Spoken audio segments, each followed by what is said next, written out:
Hello, good morning. Welcome to JoyNews. We're coming to you live from our studios in Kokomlemle. Coming up this morning, former President Mahama says his government, if successful, will strengthen measures to fight corruption, insisting on its readiness to discontinue the SML agreement. More from his Building Ghana tour. Also, staggering statistics from the just-released Ghana Demographic and Health Survey shows about 18% of married men in Ghana have two or more partners. 18.4% have had sexual intercourse with persons who are not their wives, and these are among factors increasing the spread of HIV and AIDS. We have a breakdown of that data as gathered by the Ghana Statistical Service. And later I will tell you about how a labor group in Tema is taking advantage of the captivating nature of all the combined attributes of masquerading to solicit support for needy children in Community 4. We have all the details plus business coming up this morning. My name is Aisha Ibrahim. Do stay for details.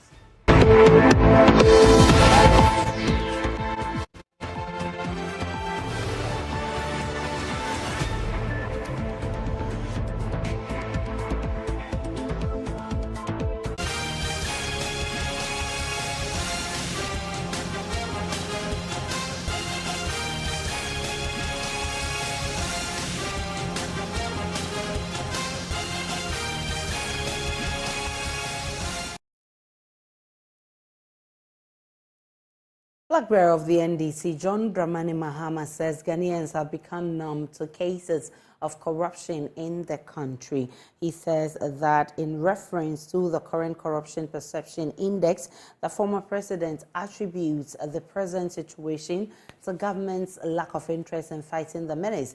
Mr. Mahama says his government, if successful, will strengthen measures to fight corruption, insisting on its readiness to discontinue the SML agreement. Nana Ojima has more in this report. The NDC is touring the Eastern region as part of the Building Ghana tour. The tour, which is seeking the opinions of Ghanaians in drawing the party's manifesto, met labor unions in the region. At the town hall meeting, issues of corruption were raised by the electorate. Corruption, corruption, queer.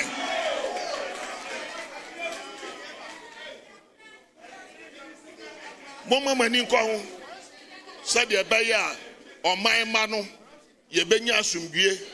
According to the Corruption Perception Index 2023, Ghana maintained its score of 43 for the fourth consecutive year. The country ranks 70th out of 180 countries and territories assessed in the CPI.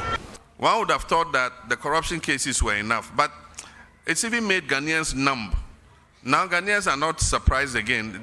This corruption does not shock Ghanaians the way it used to shock us.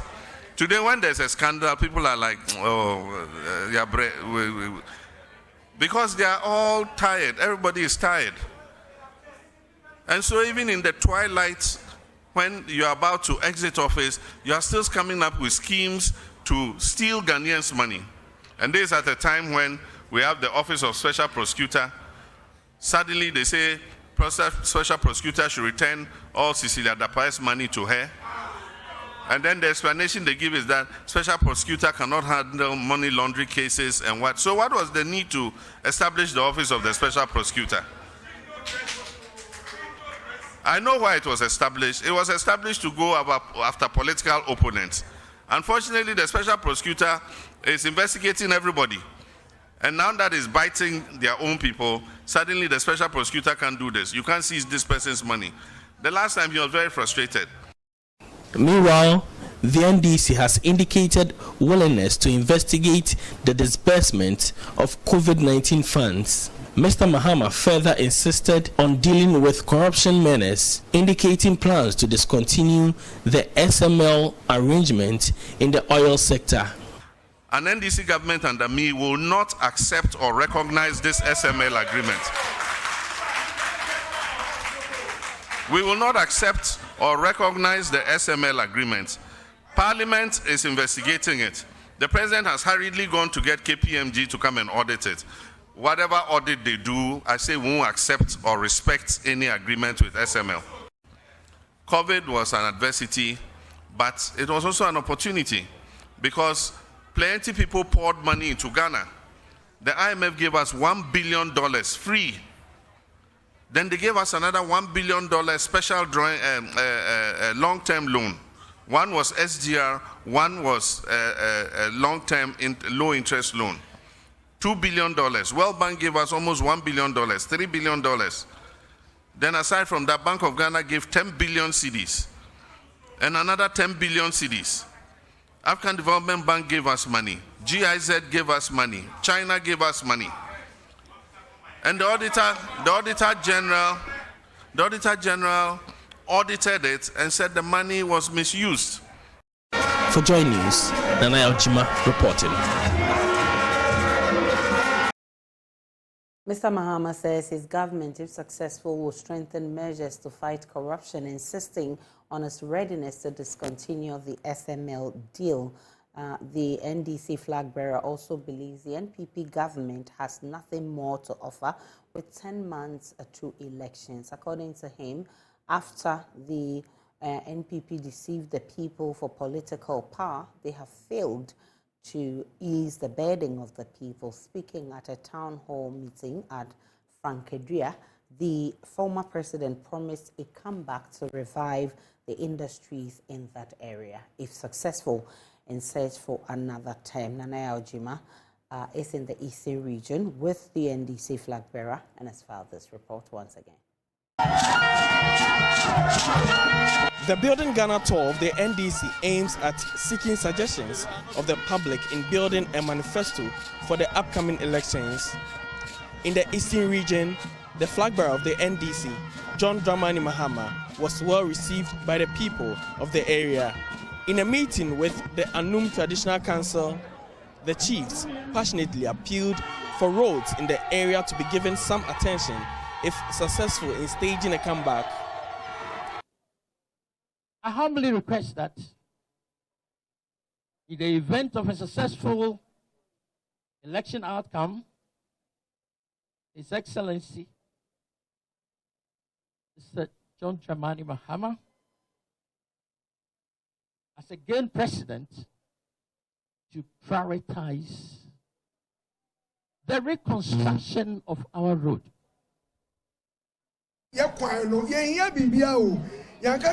Public toilets.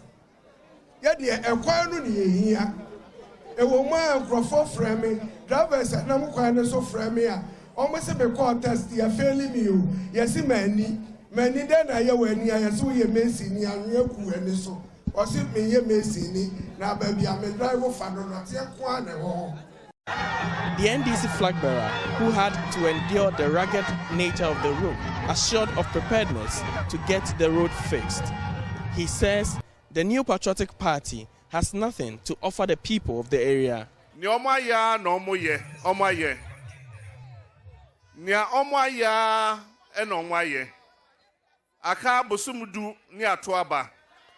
We have 10 months to election. They can't do more with the time left. They are finished. They can't do more. You have to think carefully and make the right choice. The NDC is the government that has given the area all development you have.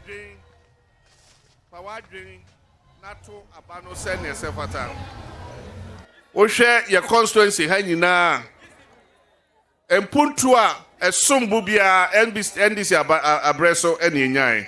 A town hall meeting was held with farmers, fishermen and fishmongers. Here, a promise was made to revive the collapsed industries if successful in staging a comeback.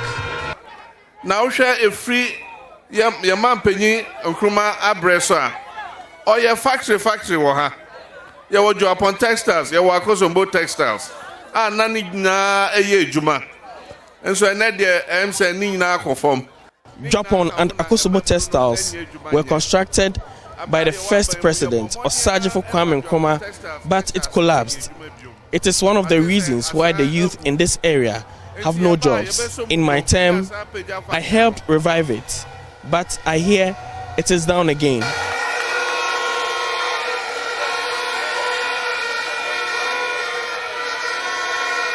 We will work to revive it again. I know the traditional authority will help us with lands to get other factories. I know there is a shoe factory here. We started a railway line also. We know with the railways, we can reintroduce factories here. Yenim say railway a yesha say ya breso ene kope sika no free India se enye railway no free tema enkopem akosombo. Yenim say railway no wo hoy de yebetimi ama private investors abesi factories or ha. The NDC flag bearer continues to assure the electorate of improved economy. For JoyNews, Nanaya Ojima, Eastern Region. Nanaya Ojima joins me with more on that. So, Nanaya, what more can you report from the Eastern Region, and what's the itinerary of the NDC flag bearer today? Kindly unmute for me, Nanaya.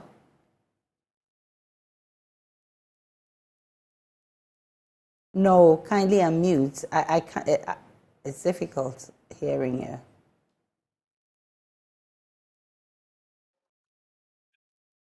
Right, so Nanaya Ojima is following the NDC flag bearer, John Mahama. Nanaya, you're on air. Let's hear you.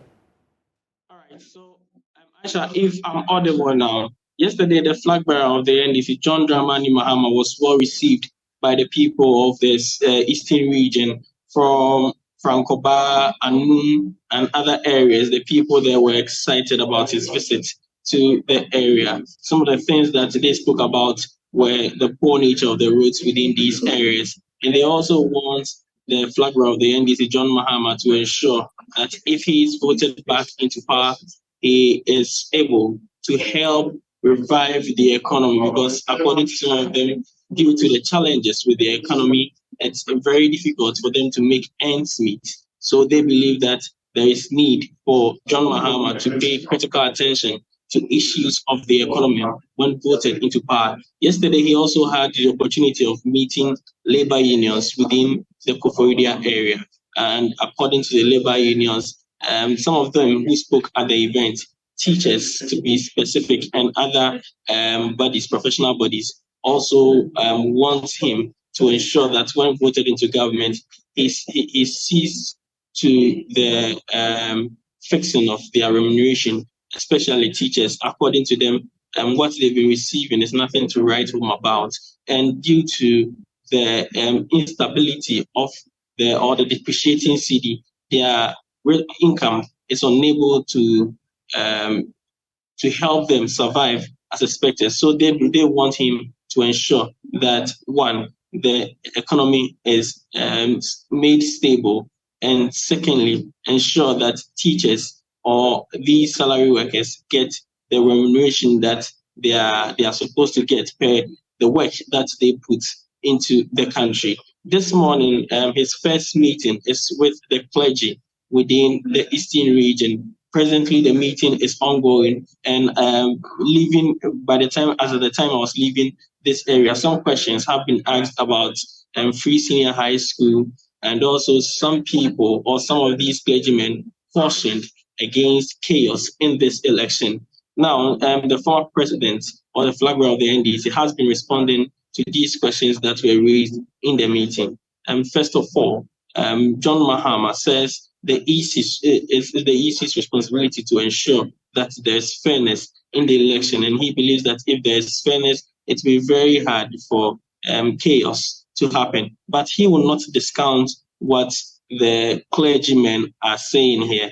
But what he is saying is that there is need for the EC to ensure a fair playing field, especially as at now that the EC is introducing new, is giving new directives for the upcoming election, or making changes or making electoral reforms. He believes that it's too late. It should have come earlier if the EC wanted these reforms to be used in the upcoming election. So he is trusting the EC to do a very good job, and also calling on the people in the clergy to also join the stakeholders, speak against introduction of new policies into the into the upcoming election. So on free SHS, he says that the NDC will look at transforming this free SHS policy or making it better than what is being observed presently. He has expressed dissatisfaction about some aspects of the free SHS and talking about feeding and other areas. And he says that these are things that he will make better when he is voted into power. So as of now, the meeting with the clergy and other heads of the Christian community are in a meeting and it's ongoing. From here, he will meet the Zongo community within Koforidia and other meetings will follow. There are town hall meetings that are also scheduled for today. And this today happens to be the last day of the tour of the Eastern region. From the Eastern region, the flag bearer of the NDC will head to the Northern regions to also take their views in building the next manifesto of the National Democratic Congress. Nana Ojima with that update from the Building Ghana tour. Today he's giving us the outline. We'll definitely bring you more from that tour. It's been 2 weeks since the Senior Staff Association of Public Universities declared a nationwide industrial action over their Tier 2 pension payments and other allowances. Since the action was declared, other groupings, including the Tertiary Education Workers Union, TEU, Ghana Association of University Administrators, have all joined in over a similar concern. This joint action is affecting education at both tertiary and basic school levels. Pupils and parents are expressing frustration following the total shutdown of the University of Ghana and Kwame Nkrumah University basic schools. First, my colleague Fred Kwesi Kwating has been to the University of Ghana Basic School. He's been interacting with Benjamin Nkumsa, who is vice chairman of the Teachers and Education Workers Union, TEU, University of Ghana branch. As you can see, the place empty. And why it's affecting basic school? Because in the university here, we have teachers who belong to the various unions. We have teachers who belong to TEU. We have teachers who belong to Senior Association. We have teachers who belong to FUSA, that's the Federation University of University Senior Associations. So these are categories of staffs and teachers who belong to the various unions. How many of the staff at the basic school belong to these unions? If we put it together, I can say about, we have about almost 40 of teachers. Yeah. 40 of teachers. Yeah, because compared to the KG, the primary and the JHS. So about 40 of them now. The cleaners and the gardeners and the security men and. But I can see a pocket of students working on campus in uniform. Who are they and why are they there if you are saying the basic school has been closed down? And the basic school doesn't comprise, it's a big school. And probably the people that you are seeing around are people that they're from trees. A little dispensation has been granted to them because of their peculiar problem they find themselves. So actually, those people that you see around are the Form 3 students. For how long has the school been closed down? The school has been closed down for almost 2 weeks now. 2 weeks? Yeah. When do we expect a resolution of this matter? As we have been talking to most of the medias, we expected to meet government somewhere Thursday. You see, as we are speaking, the issue was about two. One is about condition of service, which per our engagement with the Labour Commission, a solution has been found. But now, the other one that we are looking at is the Tier 2 pension. And you know, as Tier 2 pension is for all employers, including even teachers in the school, because at the end of the day, they also retired. And as you have been saying, that government is still keeping our Tier 2 money with him. That if you look at it, this money should have been given to our farm managers to invest the money so that if a teacher or a staff is retired, the money will be invested and the interest accrued will be given as a retirement benefit. But as we are speaking now, the government is keeping the money, and that's why we are in strike now. Now, how are students and parents reacting to this strike action? Aren't you putting them in a very difficult position? Really, you can say that, but you see, we are also parents. We also have our children in the school. We are people shouldn't think that we are staffs. We are staff that we don't care about those things. We have children that they also attend the school. So it's like you can't say the father should be crying at home when the children should be in the school. So it is not our intention. It is because of government is not being responsible to the issue concerning the universities. That is what has brought about all this.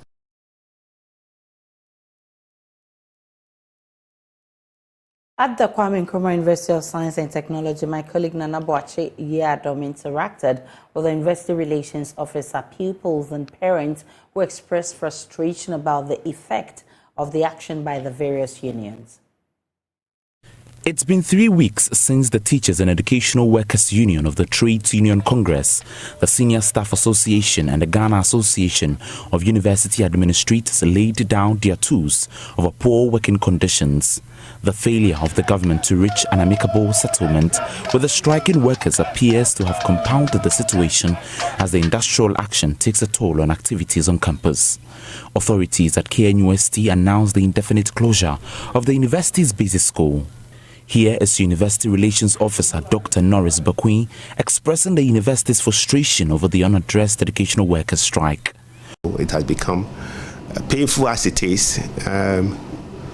The management has no other choice but to close down the basic school. And we know it's going to have effect on parents because some of them are having to go to work. Some have to attend to other businesses, but they have to be home, which means that they have to look for other alternatives to take care of their kids at home. It has complicated.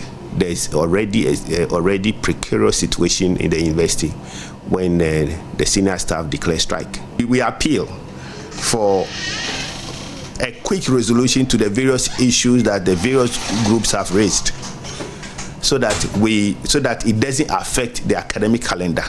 Meanwhile, parents and their wards continue to rue the closure of the school. They say they are being forced to spend more on home tuition. I'm hoping they sit on a negotiation table as soon as possible to solve this pending issue.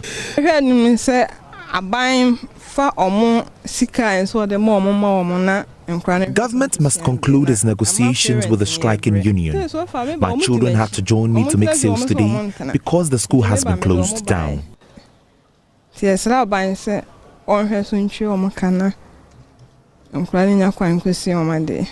Well, government is expected to fasten its negotiation with the striking unions to ensure that the KNUST Basic School is reopened for pupils.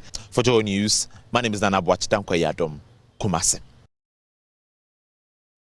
Back here in Accra, unpaid loans and unearned salaries by health workers currently on exodus, making up a chunk of the irregularities of the Health Ministry and the Ghana Health Service when they appeared before the Public Accounts Committee Tuesday. The ministry took turns at the committee to answer questions on violations pointed out in the Auditor General's report for 2022. It also emerged that at least 3 of these health workers had been referred to the Economic and Organized Crime Office, IOCO, and Interpol to assist with retrieval of the funds.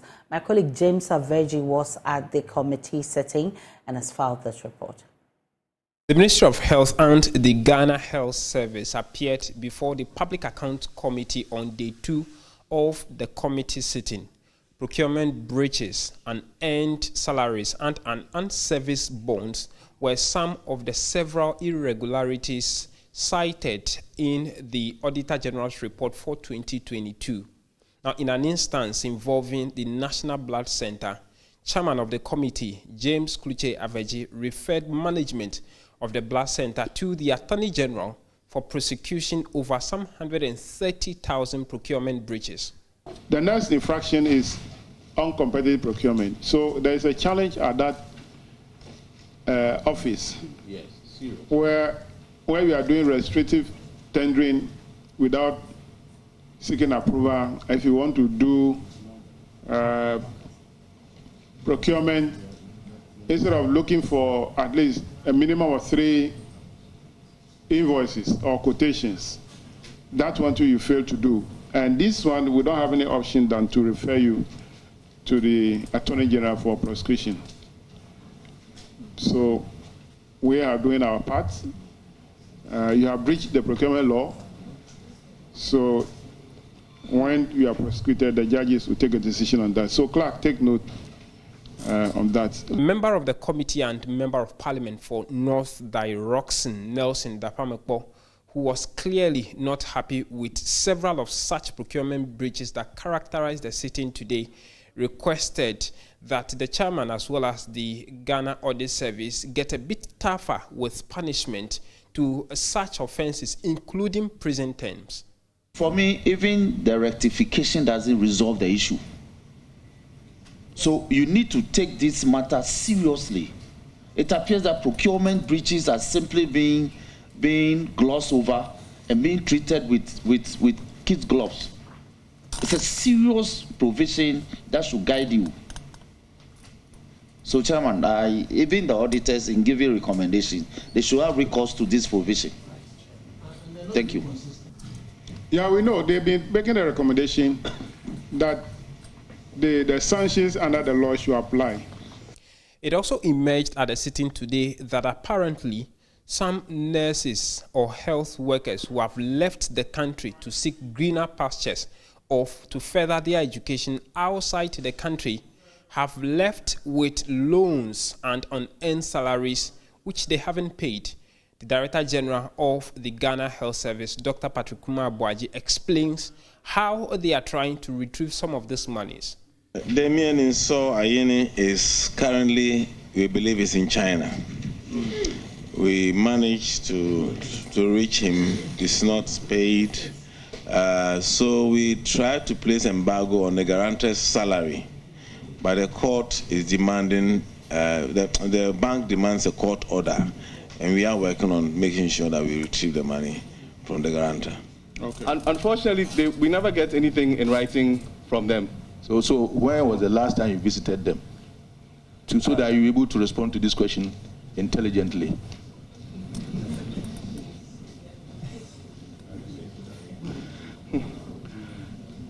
Sir, I have to confess it was last year. Last year? It was last year. January or February or December? It was around November.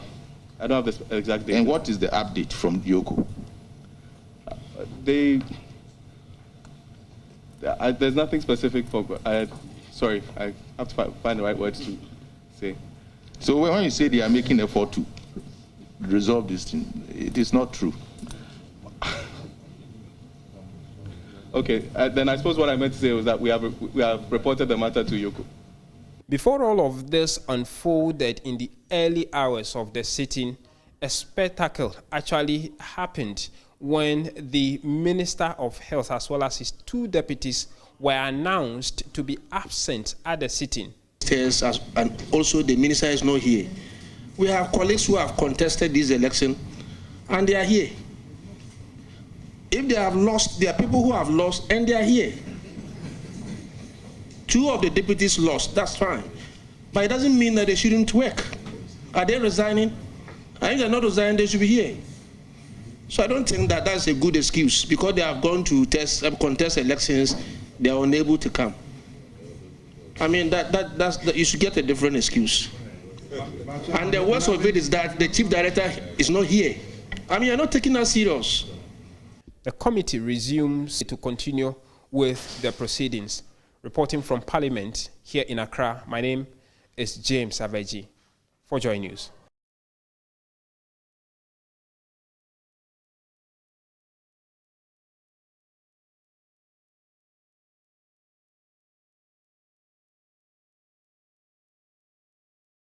Away from that, staggering statistics from the just released Ghana Demographic and Health Survey shows about 18% of married men in Ghana have two or more partners. 18.4% have had sexual intercourse with persons who are neither their wives This data was put together by the Ghana Statistical Service. JoyNews' lead data and research analyst Isaac Kofi has been studying the figures and joins me in the studio with more. Kofi, very interesting survey there. What's the breakdown of this report? We've been laughing about this already. Where we decided to put this in context. Yeah. So the 18% that we are talking about, those who are cheating. Let's start with the men who are cheating. The cheating husbands. Okay, let's start with the cheating husband. So if you look at the data, men who are cheating, we are looking around, 18%. Okay. So it simply means that if you sample about 10 married men, you find 2 of them who are cheating. The figure actually is relatively lower when you compare it to that of women.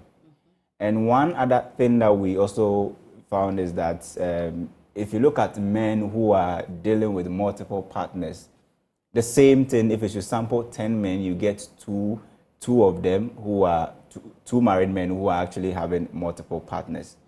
Another shocking statistics or dimension of this whole narrative is that we try to look at the men who are married and are cheating and their, status of education or educational background.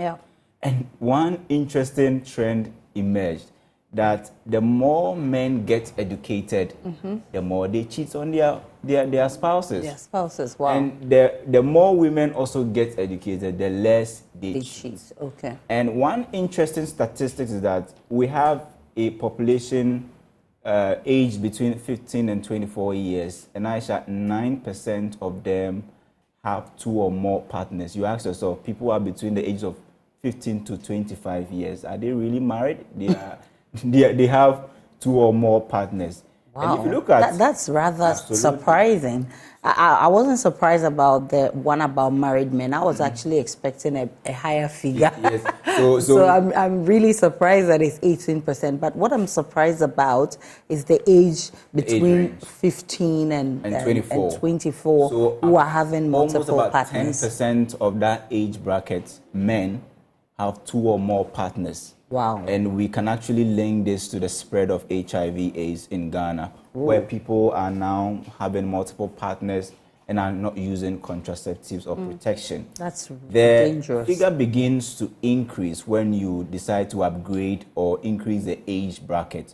So those who are even between, let's say, 20 to 24, about 17%. So it means that if you sample Ghanaian men between the ages of 20 and 24, about two of them have more than one partner. Okay. And then when you begin to study it at the age bracket of 25 to 29, it then increases to almost 24%. Oh, wow. Then 30 to 39, where we believe that most people are married or are preparing to get married, the figure then reduces to somewhere 19%. And when they are between the ages of 40 to 49%, it then also reduces further to 14%. So that is 18. Exactly. 18%. 18%. So that's the interesting statistics we are actually learning from the Ghana Demographic and Health Survey, the data put together by the Ghana Statistical Service. What's accounting for this? Did it state in the survey? So this is actually a survey. So usually you don't really get the causal, reasons or reasons why people are doing some of these things. Okay. But it gives you a good indication of what is really happening in our population. Where further, if you look at those who have never married, 12% of them have multiple partners, 2 or more. Those who are married and are staying together with someone, 15% of them, 17% of them have multiple partners. That's the men. The men. Okay. Those who are divorced, men who are divorced, separated, or widowed, about 19% of them have 2 or more partners. Oh, wow. If you begin to look at... So after divorcing, freedom and justice. Freedom and justice. Now, the men who are divorced or separated, if you look at their, the rate at which they have sexual intercourse with people who are not their wives, if you look at the percentage of those men, it's around 70%. Wow. So 70% of divorced men or separated men tend to have sexual intercourse with people who are not their wives or are not even living together. Oh, so wow. That's actually the interesting. That's very interesting revelation. And the worrying part of it is the linkage of those who do not protect themselves during sexual intercourse to the spread of HIV/AIDS. That's really a big deal. Did the survey also make recommendations? Well, so one thing that you can actually deduce from this survey is the age range 15 to 24 years. About 10% of them having unprotected sex or even having 2 or more partners. And we know that there's an age range that loves adventure. Yep. They want to try new things. They are into so many other things. And these are all the factors leading to the spread of HIV/AIDS in Ghana. On the regional scale, maybe we'll talk about that in the next bulletin, but Greater Accra and Western North, for instance, are all leading. They are leading in terms of people with 2 or more partners. But Greater Accra, yes, because already this place is congested and you have a lot of the elites here because part of the research said that the more people get men get educated, the more they cheat. It's the men, not the women. Okay, so Greater Accra, yes, but Western North. I was also surprised seeing Western North having that percentage of their population in that category. But I mean, we will be speaking to the statistical service for further clarity on this. But it's interesting that Western North has 21%, and it's actually the highest if you look at this category amongst all the 16 regions. So Western North is leading, followed by the Greater Accra region. There's Volta region, and there are other regions like the Upper East and then also Western region. But the age range again, Kofi, because normally it's between the ages of, let's say, 35 upwards. That's when you think that a lot of men are well employed or they have good jobs and they are well paid, and so they have a lot of money to do all this nonsense stuff. But if you look at the between 15 and 24, 20, is it 24, right? Yeah. Who are having multiple partners. I mean, this is the age where people are now in school. They are in school or they are now getting out of university. They are now going to look for jobs. And they have time to do all of this. That's surprising. That's a surprise. I mean, and one other thing that's interesting is that if you compare, if you do the gender mix, the number of males between the ages of 15 and 24 who said they are actually into multiple partners, at the male side is higher than those at the female side. So we asked ourselves a very simple question. We know this era where we talk about main chicks and side chicks. So it could be that, I mean, you ask a young guy who is between the ages of 15 and 24, he will say, oh, Charlie, I get one girlfriend plus, I mean, some other side chicks. But the women believe that they are the main chicks. So when you ask them that, are you into multiple partners? They say, oh, I only have him. So because they don't know that they have side chicks. They don't know that their men have other women aside them. So that could also be true. So you think that you're a main chick, but then you as a side chick. Of course. Not one side chick, plenty. Then that's quite an interesting survey, but of course we'll have to have a conversation on how to reduce the spread of HIV/AIDS, because I mean the report is so clear that a lot of them are not using contraceptives, they are not protecting themselves whilst doing all of this. So that's an interesting one, but that conversation will continue. Let's get on to other stories. Masquerade Festival is an incredible celebration that brings together vibrant colors, captivating performances, and rich cultural traditions. A labor group in Tema is taking advantage of the captivating nature of all its attributes combined to solicit support for needy children in the community. JoyNews' Caleb Mensah has more in the following report.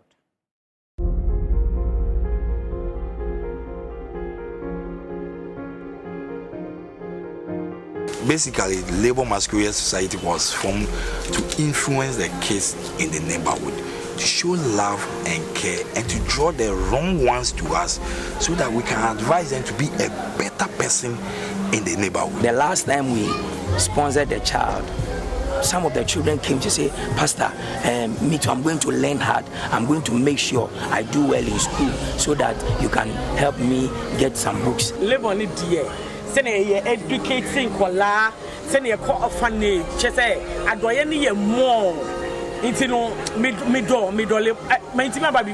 organization, how they arrange their things, their settings, from the leaders to the little guys. Even when we are marching, you can see them coordinating well, talking about their attire, the colors they use, the meanings behind the designs they do. It's very brilliant for a new group like Labour Masquerade.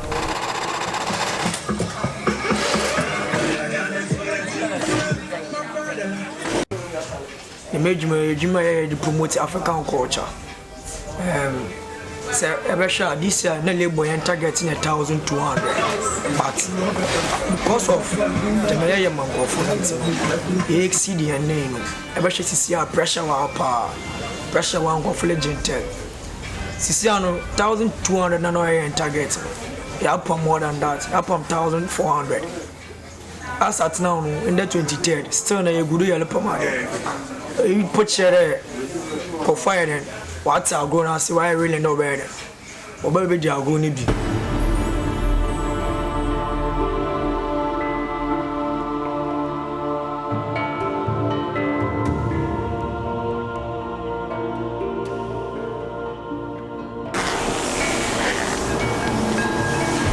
When we go out for the Kagamotobi, we are the only masquerade team that gives food to each children.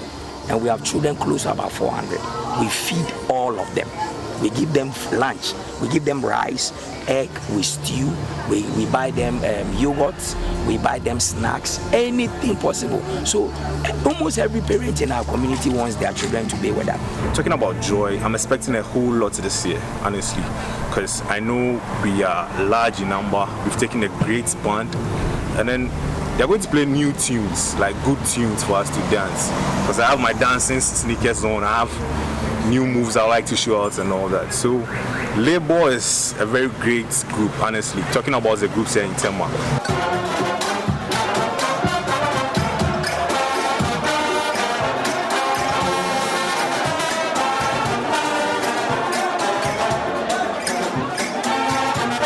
On the street, and we'll try as much as possible for people to know that this is what we are made of. We are professionals coming from diverse groups. We don't sit in our idle homes during the X months. We need to reach out to people, give out to them, let them smile by giving their token to them on the streets, so that they will not see professionals as people who are always in the background. So we are using Labour Masquerade as a way of reaching the vulnerable and people in the society. That is what we stand out for. This is even their third year, and they are doing extremely good in the Labour community. This is not Tardy, this is Tema.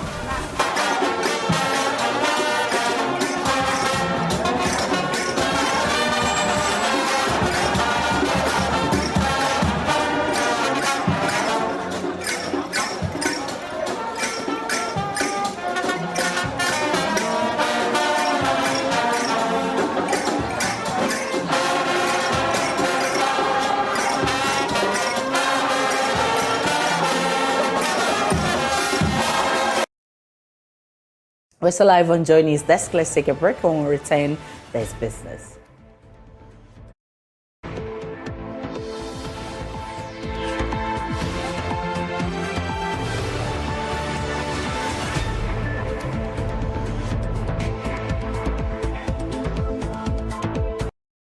Hello, good morning. This is the business segment on JoyNews Desk with me, Pius Kojobaka. The Echimakwanuma Rural Bank in the Ashanti region is working on strengthening its online banking presence to ease the difficulty in accessing deposits and loans for business and personal purposes. Chief Executive Officer of the bank, Samuel Bonsu-Setre, says investors and stakeholders are being engaged to enhance products and services on the bank's mobile app. Here's more. Digitization of the banking sector is gaining grounds as many financial institutions adopt online banking strategies. In ensuring the convenience of customers in accessing services, the Echimakwanuma Rural Bank is promoting the use of its mobile application. Samuel Bonsu-Setre is Chief Executive. And we plan to deepen the operation of the mobile app. We have engaged other stakeholders who have brought on added products onto the mobile app that we are currently operating. And so customers can push money from their mobile wallet into their account or they can take money out of their account into their mobile wallet and cash it out at any mobile money vendor that is close to them. We did this because we realized that mobile money vendors are very widely spread. And with the mobile app, it means that customers can do banking in the convenience of their neighborhoods and sometimes even in the convenience of their rooms, because you can have a mobile money vendor right beside your window. And so we have brought banking very close to our customers through the mobile app, and we'll continue to deepen this. Despite the country's challenged economy, the Atrimakwauma Rural Bank recorded a profit of over 36 million Ghana cedis. This is a 300% increase on the figure recorded in the previous year and an all-time high gain since the bank's establishment 40 years ago. Mr. Bonsu Sechere says the bank leveraged the financial situation to offer more credit to boost businesses. We have a strategy that we adopt each year to plan around the opportunities and challenges that we envisage in the approaching year. So last year was no different. We strategized in such a way that we're able to take advantage of the opportunities that the year presented. And by God's grace, by the end of last year, we were able to make a profit of 36.6 million, which was about 300% over and above the profit for the previous year, 2022. And so we wish to assure our customers, our stakeholders, that we will continue to be the profitable bank that they know. The CEO spoke to Lab Business during the opening of its latest branch in the Kumasi Central Business District of Idum. The new branch adds on the 10 already functioning branches in the Ashanti region. Already, the branch has recorded over 1,000 account openings with hopes of extending coverage. Board Chairman Emmanuel James Owusu-Bonsu says the bank is building capacity of staff to improve services and operation. We have put in place measures to make sure that competence is sustained, excellence with regard to output is maintained. There's continuous training and update of our workers. Every sector of the working class goes through periodic training, from the lease to the board. For JoyNews, my name is Emmanuel Brantwick. The Côte d'Ivoire Ghana Cocoa Initiative is making a strong push for a review of the living income differential for cocoa farmers, which currently requires buyers to pay an additional $400 per ton of cocoa on top of the floor price. Now, through the Cocoa Initiative, Ghana and Côte d'Ivoire, the leading exporters of cocoa, are seeking to take control over the determination of the value of the cash crop on the international market. Speaking in an exclusive interview on Foreign Affairs with Blaise Soga, Executive Director of the Côte d'Ivoire Ghana Cocoa Initiative, Alex Savonoso, said after the last review, factors such as inflation call for an increase in the cocoa value chain. So far, I will not say we haven't got any benefit. If you look, today we can say Ghana is cocoa, same like Côte d'Ivoire. So we had benefit. But if we look at the bigger scale, indeed, we are not getting what we are supposed to do, which is kind of normal if we produce only raw material and we export. And today, with the vision of the head of state of Côte d'Ivoire and Ghana, so the president and here in Ghana, to come together was to really shift the paradigm. So instead of just producing, is to kind of join force to influence the market, but also to start bringing programs and projects that will transform the sector. So it's about more processing in country. It's about processing so that we can create more value, and creating value will then help us bringing more back to the farmer. So we have to close the gap that has been happening for so many years, where we have been seen as just a volume of a cocoa, low quality productions, but to a high quality cocoa, to also high value back to farmer. And I think that's the key priorities. And this is part of the partnership both countries are having. You're asking that the world market considers changing the price value of cocoa, and that the cost should be covering production as well. It's not the market, it's us. Okay. So we are what's the explanation producing, to that? Yes. we need to put, and we have put already in policy, the value of our cocoa. Right. Anyone who is not willing to pay it. What's the selling So price? the living income Right. differential price, for example, is a system mechanism which define a floor price, which is based on cost of production. So 4 years after, we have to review because the value has changed. There's an inflation in our countries, post-COVID, many issues, compliance because of certain regulations. So these are the things that we are going to put now into numbers. But today, the market price we have is very close to this, what represents all this compliance. And for us, this is the future fight, which is the value of the cocoa. And no one will tell us, we are going to tell, because we know the cost. And our policy need to match it, and reflection need to make on which sanctions or anyhow, whoever who doesn't follow this. Final two questions. That's it for business. I am Pius Kojobaka. More after this.